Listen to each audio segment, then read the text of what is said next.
Students तो कैसे हैं आप लोग। मैं मोहित कौर आपका सॉल्व करता हूं most important question video series के एक और क्वेश्चन में। यहाँ बोर्ड पर क्वेश्चन लिखा देख रहे हैं, बोर्ड एग्जाम में कई बार पूछा जा चुका है। तो क्वेश्चन हमारे पास दर्शाइए कि बिंदु ए बी सी संरेख है। तो ये हमारे पास तीन बिंदु है, इसको हमें संरेख दिखाना है। और ये क्वेश्चन हम क्लास 10 से पढ़ते आ रहे हैं जहां हमको संरेख सिद्ध करना होता है। तो देखो एक संरेख सिद्ध करने का जो हमने 10th में मेथड पढ़ा था वो मेथड ये था कि जो भी त्रिभुज दे रखा उसका क्षेत्रफल कितना होता है 0।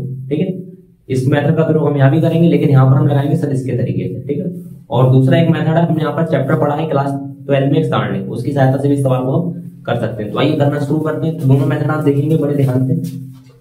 तो सॉल्यूशन फर्स्ट मेथड करा रहा हूं मैं आपको। ठीक, तो मेरे पास जो बिंदु दे रखे हैं एबीसी, सदिश में जो भी किसी, अगर हमें सदिश में किसी बिंदु के निर्देशांक दे रखे होते हैं तो उसको हम स्थिति सदिश के रूप में लिख लेते हैं। यानी अगर मेरे पास ए दे रखा है तो मैं इसको स्थिति सदिश के रूप में इस तरीके से लिखूंगा, वेक्टर ओ ए बराबर 2 के साथ आ जाएगा आई कैप, 3 के साथ आ जाएगा जे कैप और 4 के साथ आ जाएगा के कैप। ठीक है, इसी तरीके से मैं लिखूंगा ओबी, तो ओबी बराबर हो जाएगा मेरे पास 1 है, तो 1 के लिए लिखने की जरूरत नहीं है, यहाँ पर केवल आई कैप लिख सकते हैं, -2 जे कैप और +3 के कैप।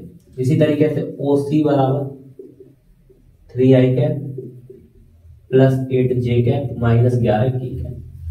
तो ये ओ ए, ओबी और ओसी तीनों की स्थिति सदिश आ गए। ठीक है, यहाँ से अब अगर ये क्या करना है, अगर यहाँ पर क्या कंडीशन बनेगी, अगर तीन बिंदु संरेख है, संरेख का मतलब तीनों एक ही रेखा में है, तो इस कंडीशन में कभी त्रिभुज नहीं बनता। और त्रिभुज नहीं बनता तो यहाँ से एक फॉर्मूला हम ये लगा सकते हैं, त्रिभुज का क्षेत्रफल बराबर 0। एक तो इस तरीके से कर सकते हैं। ठीक है, दूसरा अगर मैं इनको एबीसी नाम दे दूं तो जितनी लंबाई एबी होगी की और बीसी, इन दोनों की जितनी जितनी लंबाई होगी उसका योग जो होगा वो एसी के बराबर होगा। दूसरा मेथड ये होगा। ठीक है, और एक मेथड तीसरा और है सारणी का, तो आप इसको भी लगा सकते हैं, इसको भी लगा सकते हैं। ठीक है, तीनों मेथड आपको आसान पड़ने वाले हैं। तो पहले मैं आपको ये वाला रहने देते हैं, थोड़ा लंबा पड़ेगा, मैं आपको इससे कराता हूँ। ठीक है, तो A B plus B C बराबर आपको दिखाना है ए सी, कोई बात नहीं। तो सबसे पहले हम निकालेंगे ए बी, तो वेक्टर ए बी बराबर होता है ओ बी माइनस ओ ए। ठीक है, बस इतना ध्यान रखना। अगर आपको ए बी निकालना है तो ओ बी माइनस ओ ए, यानी पीछे वाले के साथ स्थिति, पीछे वाले का स्थिति सदिश माइनस पहले वाले का स्थिति सदिश। अगर आपको निकालना है बी सी तो फिर से वही पीछे वाले का स्थिति सदिश माइनस पहले वाले का स्थिति सदिश। ठीक है, फिर अगर आपको निकालना है, इसको रख कर देते हैं यहाँ से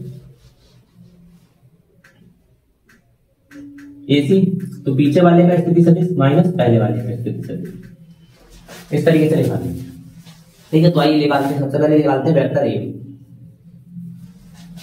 वेक्टर ए बी क्या हो जाएगा, ओबी कितना है हमारे पास, ये रहा आई कैप -2 जे कैप +3 के कैप, माइनस ओ ए ये रहा 2 आई कैप +3 जे कैप -4 के कैप।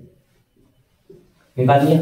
अब इनको घटाओ जरा आपस में, तो वेक्टर ए बी बराबर आ जाएगा हमारे आई में से 2 आई कैप तो माइनस का आई कैप, 2 जे में से माइनस का 3 जे तो माइनस का 5 जे कैप, माइनस का 3 के और प्लस का 4 के, तो ये हो गया 7 के कैप। ठीक है, फिर यहां से क्या निकालेंगे, ए बी का मापांक। ठीक है, जो कि दर्शाता है ए बी को। वेक्टर ए बी का मापांक कैसे निकालते हैं, आई के गुणांक का वर्ग, आई का गुणांक कितना है -1 का स्क्वायर। इसी तरीके से 5 के इसका जे के गुणांक का वर्ग -5 का स्क्वायर। इसी तरीके से के गुणांक का वर्ग 7 का स्क्वायर। ठीक है, इसको मिटा देते हैं। तो वेक्टर ए बी का मॉड बराबर आ गया, तो 1 का वर्ग 1, 5 का वर्ग 25 और 7 का वर्ग 49, तो ये आ गया हमारा √75। ठीक है, और इसको हम लिख सकते हैं 5√3। ठीक है, और ये लंबाई होती है, तो कोई मात्रा लिखना चाहो तो लिख सकते हो मात्रा। वेक्टर ए बी का मॉड जो है लंबाई को देखा है। इसी तरीके से निकालेंगे वेक्टर बी सी। सबसे पहले तो बी सी होगा वेक्टर ओ सी माइनस वेक्टर ओ बी। तो ओ सी है हमारे पास 3 आई कैप 8 जे कैप और -11 के कैप, माइनस ओ बी है हमारे पास आई कैप -2 जे कैप +3 के कैप। ये हो गया। ठीक है, फिर इसको सॉल्व करेंगे। वेक्टर बी सी बराबर आ जाएगा 3 आई में से आई गया 2 आई कैप, 8 जे में से माइनस का माइनस प्लस हो जाएगा तो 10 जे कैप। ठीक है, माइनस के 11 कैप माइनस का 3 कैप, तो ये हो जाएगा माइनस का 14 के कैप। इसी तरीके से वेक्टर बी सी का मॉड निकालेंगे। ठीक है, अब आप लोग समझ चुके हैं। तो एक बार में आई के गुणांक का वर्ग 2 का वर्ग 4, जे के गुणांक का वर्ग 10 का वर्ग 100, 14 के गुणांक का वर्ग, ठीक है, के गुणांक का वर्ग 14 का वर्ग 196। तो ये आ जाएगा हमारे पास √300 और इसका लिख लेगा 10√3। ठीक, इसी तरीके से निकालेंगे एसी। तो वेक्टर एसी बराबर ओसी ये लिखा है 3i कैप 8j कैप और -11 k कैप, और ओ ये लिखा है हमारा -2i cap +3j cap -4k cap. तो 3i में से 2i में केवल बचेगा i, 8 में से 3 जाएंगे केवल बचेगा 5, और 11 में से 4 जाएंगे तो केवल बचेगा 7, और वो भी बचेगा हमारा माइनस का 7k कैप। ठीक है, इतना कर लिया। फिर निकालेंगे वेक्टर एसी का मॉड। तो वेक्टर एसी का मॉड कितना है, देखिए जरा ध्यान से। आई का गुणांक 1 का स्क्वायर, जे का गुणांक 5 का स्क्वायर, के का गुणांक -7 का स्क्वायर।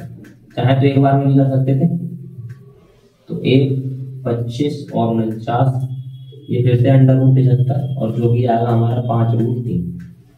ठीक है, तो आपको यहाँ पर दिख रहे हैं जो छोटे वाले दो हैं AB और AC। ठीक है, तो AB और AC का जो वर्ग है वो BC के वर्ग के क्या है बराबर। यहाँ आप देखेंगे vector AB plus vector AC का मॉड बराबर कहा गया हमारे पास वेक्टर BC का। ठीक है, नहीं समझ में आया तो पहले वेक्टर AC AB लिख लो। AB कितना आया, वेक्टर AB का मॉड कितना आया एक बार देखो 5√3 प्लस वेक्टर BC का मॉड कितना आया, कहा गया सॉरी BC नहीं AC का मॉड कितना आया 5√3। जब इसको जोड़ोगे कितना हो जाएगा 10√3, और 10√3 क्या है वेक्टर BC का मॉड। ठीक है, तो अगर आप यहाँ पर इनको क्रम में लगाना चाहोगे तो जो आपका B पॉइंट पहले होगा, उसके बाद आपका C पॉइंट होगा, फिर बीच में आपका A होगा। इसीलिए vector AB plus vector AC बराबर आ रहा है BC। इस तरीके से बिल्कुल दिख रहा है। ठीक है, तो ये तो हमारा पहला मेथड हो गया। और दूसरा मेथड इतना आसान है, मैं आपको बताता हूँ, देखिए।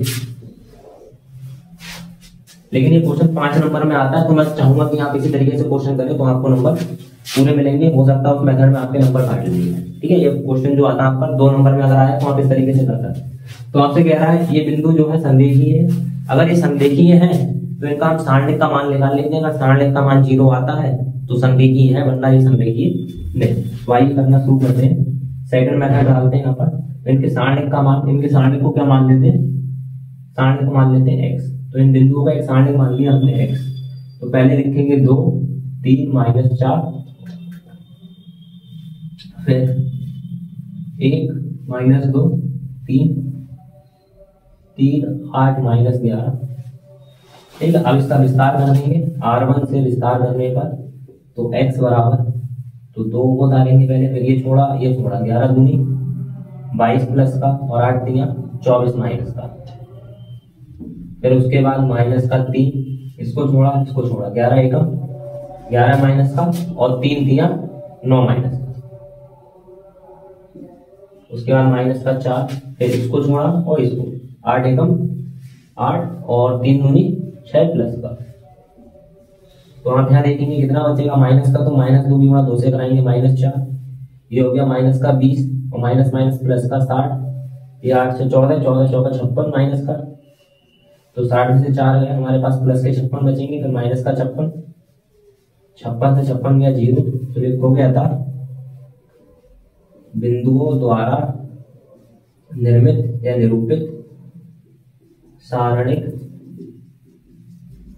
का मान 0 है, इसलिए बिंदु संरेख है। ठीक है, तो ये दूसरा मेथड काफी ज्यादा आसान था। तो आज की वीडियो में इतना ही। अगर वीडियो अच्छी लगी तो वीडियो को लाइक करें, चैनल को सब्सक्राइब करें, दोस्तों के साथ शेयर करना ना।